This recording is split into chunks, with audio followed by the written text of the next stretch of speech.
Plant talk gone wild. So last weekend, my family decided to have a barbecue at my cousin Jake's place.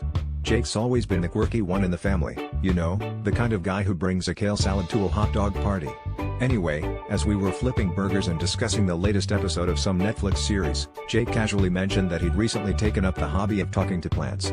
Now, I've heard of people playing music for their plants or even naming them, but Jake seemed to be taking things a step further.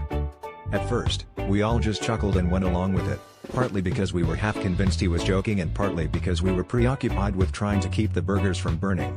But then, Jake insisted on giving us a demonstration. We followed him to his garden, which was surprisingly lush and well-tended. There, he introduced us to his favorite rosebush, which he had dubbed Rosie. Jake started making small talk with Rosie, asking about the weather and how her petals were doing. It was all fun and games until Jake suddenly stopped, his face turning serious. Apparently, Rosie wasn't happy. Jake claimed she had told him that she was feeling smothered and needed some space.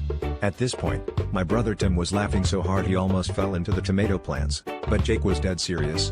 He said that Rosie had requested a restraining order against him because his small talk was so, well, small.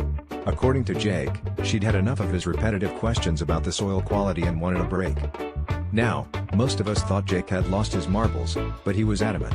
He even promised to give Rosie a few days of peace and quiet. As we walked back to the barbecue area, still reeling from the absurdity of it all, Jake turned to us and said, "Guess I wasn't as budding a conversationalist as I thought."